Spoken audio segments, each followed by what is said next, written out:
Thank you. இந்த மாதம் மாவீரர்களுடைய மாதம்.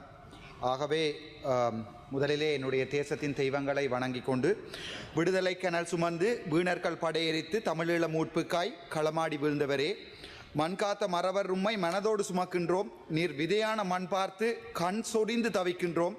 எந்நாளும் அழியாது உம் தியாக வரலாறு விளக்கேற்றி துதிக்கின்றோம். விரைவில் உம் பணி முடிப்போம். மதிப்புக்குரிய சபாநாயகர் அவர்களே, இன்றைய தினம் நாங்கள் இந்த எங்களுடைய பட்ஜெட் தொடர்பாக, வரவு செலவு திட்டம் தொடர்பாக கதைக்க வேண்டும். வரவு செலவு திட்டம் தொடர்பாக கதைக்கின்ற போது வளமையாக அந்த சாண்ட்விச் மெத்தட் என்று சொல்வார்கள். அதாவது முதலாவது சாஃப்டாக கடிக்கக்கூடிய மாதிரி அதை வைக்க வேணும். ஆகவே பான் மாதிரி. ஆகவே நான் உங்களுடைய வரவு செலவு திட்டத்தில் இருக்கிற நல்ல விடயங்களை ஒன்று ரெண்டு உங்களுக்கே சொல்லித்தரேன். உங்களுக்கு தெரியுமோ தெரியாது, இந்த புத்தகத்தில் இருக்கு, தயவு செய்து போய் படிங்கோ. அதில் சொல்லியிருக்கிறீங்க வைத்தியசாலை ஹார்ட் ஹாஸ்பிட்டல் ஒன்று கட்ட போறீங்கன்னு. சந்தோஷம். ஆனால் அது 10 வருஷத்துக்கு கட்டுவீங்களோ தெரியாது. 200 மில்லியன் தான் ஒதுக்குறீங்க. மொத்தம் 16,000 மில்லியன் வேணும். 200 மில்லியன் ஒதுக்குறீங்க. எப்போ கட்டுவீங்களோ உங்களுக்கு தெரியாது. ரெண்டாவது, வாகனம் தாரேன் என்று சொல்லியிருக்கிறீர்கள். அது கடைசியாக சிங்களத்தில் போய் சொல்கிறேன். சந்தோஷம். எனக்கு 6 வீல் உள்ள வாகனமும், அந்த வாகனம் வேண்டாம், பஸ்ஸில் போவேன், நடந்து போவேன், ட்ரெயினில் போகிறேன்னு சொன்ன எங்களுடைய அதிமதிப்புக்குரிய என்பிபி உறுப்பினர்களுக்கு சைக்கிள் ஒன்றையும் வேண்டி கொடுங்க. ரெண்டாவது. மூன்றாவது, எங்களுடைய பாராளுமன்றத்தில் ஒன்டர்பிரினர்ஷிப் என்று தொடர்பாக உங்களுடைய பட்ஜெட்டில் கணக்கு விடயங்கள் சொல்லப்பட்டிருக்கிறது. சந்தோஷம். அதாவது தொழில் முயற்சியாண்மையாக கூட்டுறீங்கள். கடும் சந்தோஷம். அடுத்தது பப்ளிக் பிரைவேட் பார்ட்னர்ஷிப். உங்களுக்கு அனைவருக்கும் தெரியாதப்பா போய் வாசியும் உதவி செய்து. பப்ளிக் பிரைவேட் பார்ட்னர்ஷிப் என்று சொல்லி எழுதியிருக்கிறீர்கள். அது உங்களுக்கு விளங்குமோ இல்லையோ, ஆனால் அது ஒரு நல்ல கன்செப்ட். அதையும் நான் பாராட்டுறேன். அடுத்தது வெளிநாட்டில் இருக்கிற ஆட்களுக்கு இங்கே தொழில் செய்கிறதுக்கு ரிசைடன்ஸ் விசா போடுறேன்னு சொல்லுறீங்க.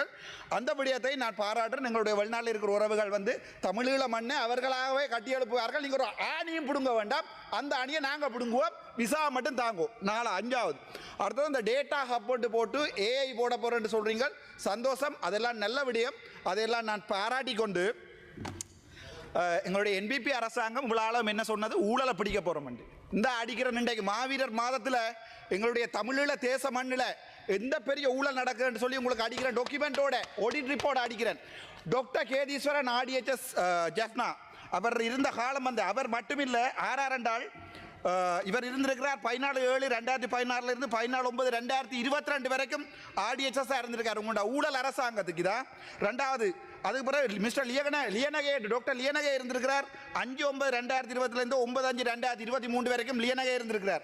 அதுக்கு பிறகு சத்தியமூர்த்தி, எங்களோட மூர்த்தி இருந்திருக்கிறார். 19/5/2023 இருந்து 23/4/2024 பிறகு. அது பிறகு எங்களோட சமன் பத்திரனே இருக்கிறார்.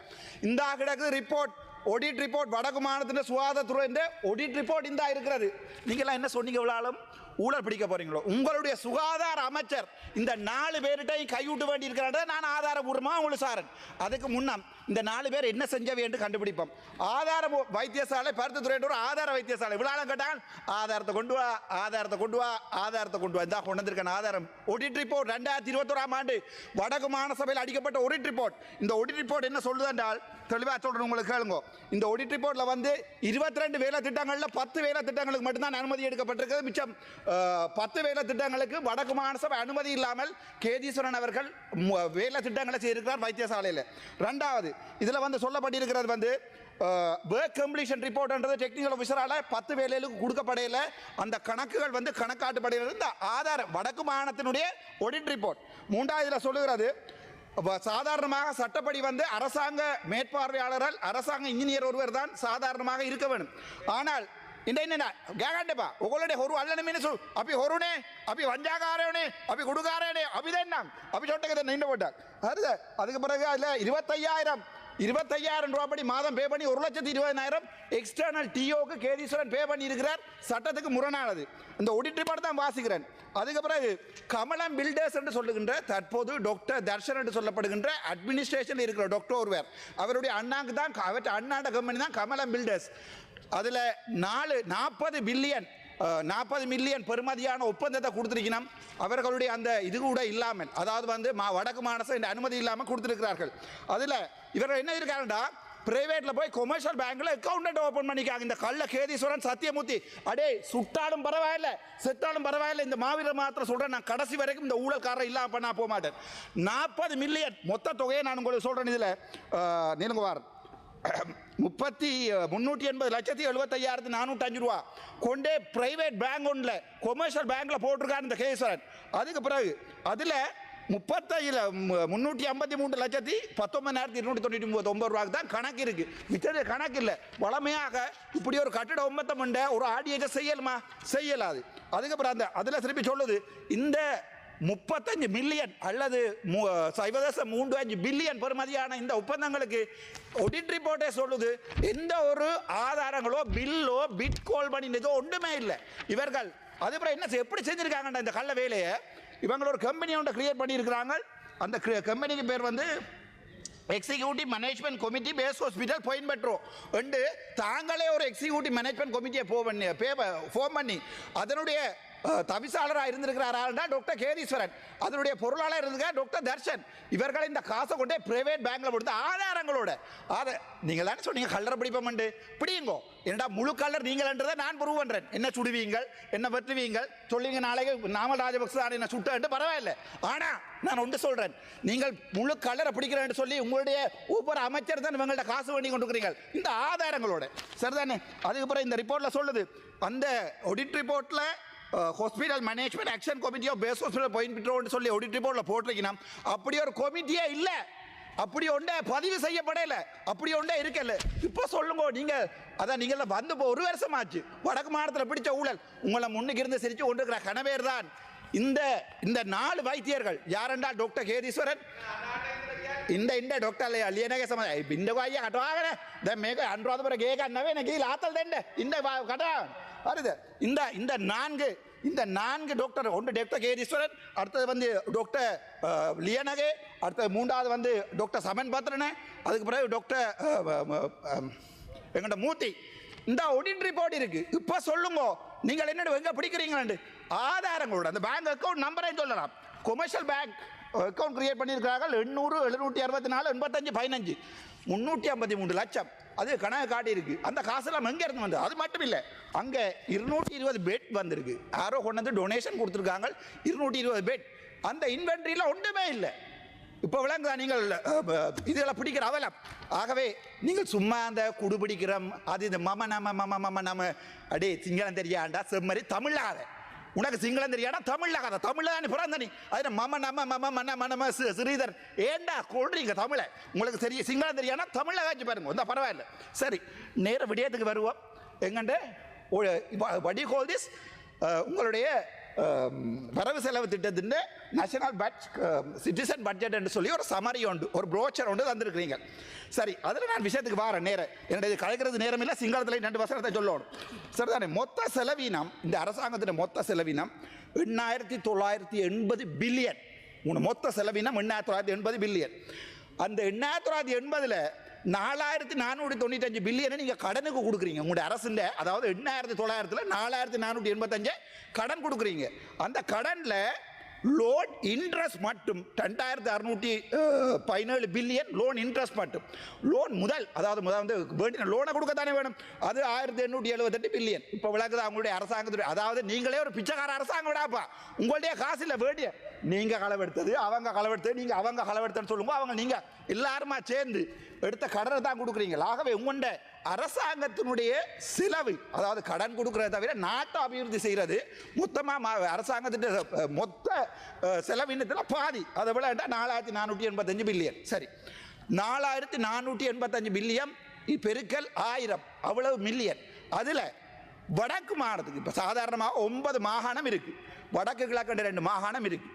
வடக்கு கிழக்கண்டு இந்த 2 மாகாணத்தில் இந்த 4,485 மில்லியனில் என்ன கொடுத்துருக்கிறீங்க? ஒன்றுமே கொடுக்கல. இப்போ வளமையாக நான் போன முறை பீச்சில் 0.06% 0.04% ஏதாவது வீதத்தை சொல்லுவோம்னு பார்த்தா இந்த முறை வடக்கு மாநிலத்துக்கு ஒன்றுமே கொடுக்கல. ஏன்னா உங்களுக்கு தெரியும், மாநசபை தேர்தல் நீங்கள் வைக்க போகிறது இல்லை, உள்ளூராட்சி தேர்தலுக்கு சனத்துக்கு கொஞ்சம் காசை கொடுத்து கிரவுண்ட் நீங்கள் சில பேர் இதில் போய் கிரவுண்டு கல் வச்சாக்கள் இருக்கிறோம். கல்லில் தம்பி நீ போய் அங்கே புல் வச்சாலும் கிரவுண்ட் வராது, நீ அங்கே போய் புல் வச்சாலும் வரா. சும்மா சனத்தை கூட்டி கொண்டு அங்கே மாங்காய் தோட்டம் வைக்க போகிறேன், தேங்காய் தோட்டம் வைக்க போகிறேன், சனத்தை ஏமாத்தாடா. உனக்கே ஒரு வசனத்தில் மகே நம்ம கரண்ட் பில் சொல்ல தெரியாது, மகை நம்ம கரண்ட் பில் உனக்கே சொல்ல தெரியாது. பேருந்து என்ன நீ அவனை அந்த அளவு, அதுவும் ஒரு கல்லன் இதுவும் ஒரு கல்லன், நினைக்காக அவருக்கு சப்போர்ட் பண்ணுறேன் முழு கல்லன். இந்த முழுக்கல்லல் முட்டாள்களால் வடக்கு சமூகத்தை நாங்கள் ஒருபோதும் ஏற்ற முடியாது. இந்த பட்ஜெட் தொடர்பான மிச்ச கதையில் எல்லாத்தையும் நான் இப்போ இந்த ஆறுதலாக தமிழில் கதைக்கிறேன். இன்னொரு 3 நாள் நான் கதைக்கலாம் பட்ஜெட்டில் ஆறுலாம் கேட்போம். හරි අපි එමු පොඩ්ඩක් කතා කරන්න සිංහල. සුබ දවසක්. මම ඊයේ නිදාගත්තා. ඔයගොල්ලෝ දැක්ක නේද? ගොඩක් අය කිව්වා මම ඇවිල්ලා නිදාගත්තා, ප්ලෑන් කරලා නිදාගත්තේ. මම ඇත්තටම මගේ හිතේ ඉඳන් මම සමාවෙන්න නම් මම මේ ෆ්ලයිට් එක බැස්සේ හවස 6ට උදේ 3:00ට නිදාගත්තේ. ආයෙ 7ට නැගිට්ටා. බබාව ස්කූල් එකේ යවලා කඩාන ඉඳපන්. කඩාන ඉඳපන්. හරිද? දෙමළ තේරෙන්නේ නැහැ, සිංහල තේරෙන්නේ නැහැ. මේ හරිද? ඊට පස්සේ නෑ පොයින්ට් වෝට් එක නෑ මගේ වෙලාව නෑ මගේ වෙලාව දෙන්න බෑ අඩි කරන්න එපා. මේ ස්ටොප් වොච් එක යනවා. ස්ටොප් වොච් එක යනවා දෙන්න මම බලාගෙන. මූලාසන සභාපතිතුමියනි මේ සභාවේ පාවිච්චි කරන වචන තියෙනවා. ඒ නිසා කරුණා කරලා ඔබතුමිය මේ සභාවේ පාවිච්චි කරන වචන ඒ මන්ත්‍රීවරුන්ගේ ගෞරවය ආරක්ෂා ගෞරවනීය ලෙස හැසිරෙන්න මන්ත්‍රීතුමා ඔබතුමාගේ වචන ඉවත් කරන්න. දැන් නැත්තම් කතා කරන්න ඕන. කක්කොස්සි කටවල් අවස්සනවා මෙතන ඇවිල්ලා කතා කරන්න දන්නේ නැහැ. තර්ජනය කරන්න අයිතියක් නැහැ ඔබතුමාට. මැඩම් ස්ටොප් වොච් එක නැතුව මගේ ස්ටොප් වොච් එක බලාගන්න මම ආපහු ස්ටාර්ට් කරන්නම්. තාම නම විනාඩි 9යි 53 ගිහිලා තියෙනවා. කරුණා කරලා සභාවේ කියන වචන භාවිත ගෑ ගන්න එපා. බබාලා ගෑ ගන්නවා කොහමද බබාලාට නැගිටලා කියන්න තියෙන්නේ අපි කුඩු අද ගෑ ගන්න පටන් ගන්නකෝ. තමුන් ආසලට වාහනේ අරන් දෙන්නේ මම. ඔබතුමා කතා කරන් තව විනාඩි 2යි ඔබතුමාට තියෙන්නේ. වාහනේ කවුද ඉල්ලුවේ කියලා තමුන් ආසලා පිකප් එක ගන්න මන් නිසා මතක තියාගන්න. හැබැයි මං එන්න කතාව පොඩ්ඩක් ඉන්නකෝ අහන්නකෝ. පොඩ්ඩක් අයකොන් දෙන්නකෝ. ඇත්තටම සමාව ඉල්ලන්න මම මේ ඊයේ නිදාගත්ත එකට. මම මේ ෆ්ලයිට් එක බැස්සේ අවසායට උදේ පුතා ස්කූල් එක දාලා 7ට නැගිට්ටේ. අවිල්ලා මට අහන් ඉන්න බැරි වුණා. හවස පය 4මාරක් ලෙක්චර් එක. සාමාන්‍ය පයක් ලෙක්චර් වත් අහන් ඉන්න බෑ. ඒ නිසා මම ඇත්තටම සමාව ඉල්ලන්න දෙවෙනි එක තමයි මම සුබපතනවා අපේ ජනාධිපතිතුමාට. ඇත්තටම මගේ හිතේ තව විනාඩි 2යි ගරු මන්ත්‍රීතුමා ඔබතුමාට තියෙන්නේ. සෝරි තව විනාඩි 2යි. මේ දැන් ගිහිල්ලා තියෙන්නේ 10:13යි. මැඩම් මේ මගේ නෑ ටයිම් මම බලාගෙන ඉන්නකෝ මැඩම්. බලාගෙන ඉන්නවා. 4:32ට ඉවර කරන්න ඕනේ. විනාඩියක් වැඩියෙන් දීලා තිනවා 4:33ට. තව විනාඩි 2යි. මම ස්ටොප් වොච් දාලා තියෙන්නේ. ස්ටොප් වොච් දාලා තියෙන්නේ එච්චරයි. ඕගොල්ලෝගේ සෙල්ලම අපි දන්නවානේ. ඒ සෙල්ලම ගෙදර ගිහිල්ලා කරගන්න. මම ස්ටොප් වොච් දාලා තියෙන්නේ. කතා කරන්න එපා නේ කියන්න වාඩි වෙන්න. විනාඩි 2යි තියෙන්නේ. කතා කරන්න එපා නේ කියන්න වාඩි වෙන්න. විනාඩි 2යි මම කියන්නේ කතා අයුකන් දෙන්න ඔක්කොටම කලින්. හරිද කතා කරන්න එපා නේ වාඩි වෙන්න. හැබැයි මං කියන මං ජනාධිපතිතුමා සුබපතනවා මේ හොඳ බජට් එකක් දැන් මේ පැත්තට කියන දැන් මේක ඇවිල්ලා හනි අර කතාවන හිටකෝ මේ නිගණ්ඩ කරන්නකෝ ඔබතුමා කතා කරන්න නිගණ්ඩ කරන්නකෝ බල්ලු ටිකක් නිගණ්ඩ කරන්න හරි මගේ බලාව මම බලාගෙන ඉන්නවා හරිද හැබැයි ඇත්තම කියන්නම් මං අර ආණ්ඩු පක්ෂය විපක්ෂය ඒ නිසා බජට් හොඳ නැහැ ඊට පස්සේ මේ බජට් එකකින් ආණ්ඩු කඩාම් වැටෙනවා ඒවා කියන්න මට අයිතියකුත් නැහැ මම සාධාරණ මිනිහෙක් එකම පුද්ගලයා ඉන්නේ පාර්ලිමේන්තුවේ මේ ස්වාධීනම එතකොට ඔයාලා ඇත්තටම පපුවේ හිතා ගන්නකො මං ඕගොල්ලෝ විරුද්ධ වැඩ කරනවා කියලා කවදා හරි ඒ නිසා මං කවදාවත් කියන්නේ මේ බජට් හොඳ නැහැ කියලා බජට් හොඳයිද කියලා මිනිස්සු කියන්න ඕනේ මිනිස්සුද ඒක කියන්න ඕනේ හැබැයි මං එකක් කියන්නම් මේක ඇවිල්ලා හැනිමූන් පීරියඩ් එකක් හැනිමූන් පීරියඩ් එකේ මේක ලස්සනට තියෙනවා හැමෝටම තියෙනවා. ඒක බලාගෙන ඉන්න මිනිසුන්ට ටිකක් අමාරුයි. තේරෙනවද? ඔයාලා හලිමුන් බලාවට ඒ විපක්ෂයෙන් බලාගෙන ඉන්නවා නම් සමහරු ඒකලට අමාරුයි. හැබැයි අපි ඒක ෆෝන් වලින් බලාගෙන ඉන්න මිනිස්සු. ඒ නිසා අපිට අමාරු නෑ. ඕගොල්ලෝගේ බජට් එක සවුත් වෙන්න ඕනේ කියලා අපි හිතන්නේ නෑ. ඒක මතක තියාගන්න. හැබැයි එකක් කියන්නම් මම. උතුරට කිසි දෙයක් දීලා නැහැ. ඒ නිසා තමයි මම ඒ වොයිස් කට් එක දුන්නේ උතුරට මොනවද? දැන් අපි යුද්ධ කාලේ මෙච්චර කාලෙන් අපි යුද්ධයෙන් මාට්ටු වෙලා ගිහිල්ලා අපේ පාරවල් ටික බලන්න. ඔයගොල්ලෝ හර්ථසාසිය තියෙනවා නම් ඒක පොඩ්ඩක් අත තියලා බලන්න.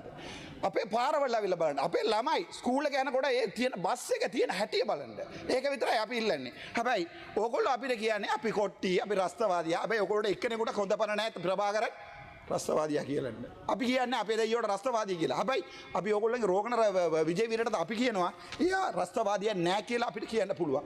අනිත් මිරිච්ච මිනිසුන්ට කියන්න පුළුවන්. අනිවාර්යෙන් කියන්න පුළුවන් මට ඕන දැනකට මට වෙඩි දීපොත් කියන්න පුළුවන්. ඒගොල්ලෝ රණවිරුවා කියලා. ඒක මන්ත්‍රීතුමා ඔබතුමාගේ කාලය අවසන්. මගේ විනාඩි 3ක් මේ නාස්ති කරගත්තා. මට විනාඩියක් දෙන්න ඉවරයි. විනාඩි 3ක් කොහෙද මන්ත්‍රීතුමා කාලය අවසන්. දැන් තමයි 13:28ක් යන්නේ. මෙච්චර වෙලා කතා කරපු මැඩම් මම ඕක කරන්න එපා මැඩම්. හරිද? බලාගෙන දැන් මගේ කතාවෙන් මොකද පොයින්ට් වෝට් එක දුන්නේ එතනින්? කාලය අවසන් ගරු මන්ත්‍රීතුමා. ඉන්න ඔබට. හැබැයි මම එකක් කියන්න. ඊයවිල්ලා මම නිදාගත්තා තමයි මම LGBTQ නෙවෙයි. හරිද? මම LGBTQ වැඩ කරන්නේ නැහැ. ඒ නිසා සමහර වෙලාවට රැට ඇරන්න ඉන්න වෙනවා උදේට දාගන්න වෙනවා. ඔයගොල්ලෝ කොහමද උදේ ඇරලා ඉන්නේ? ඒකේ දැන් ඔයගොල්ලෝට LGBT තමයි කරන්න පුළුවන්. ඔයගොල්ලෝට මේ පවුලක් නැහැ මගුලක් අවසන් කරන්න නැහැ. අවර කරන්න ඉතින් අයියා හදිසිය වෙන්නේ. ඒ නිසා පවුලක් නැහැ මගුලක් නැහැ. ඒ නිසා තමයි ඔයගොල්ලෝ මේ කතාව එළියට දාලා තියෙන්නේ. මම අනිත් කතාවල ඔයගොල්ලෝගේ බජට් එකේ තියෙන අවුල ටික කියලා දෙන්නම්. ගරු නන්ද බණ්ඩාර මන්ත්‍රීතුමා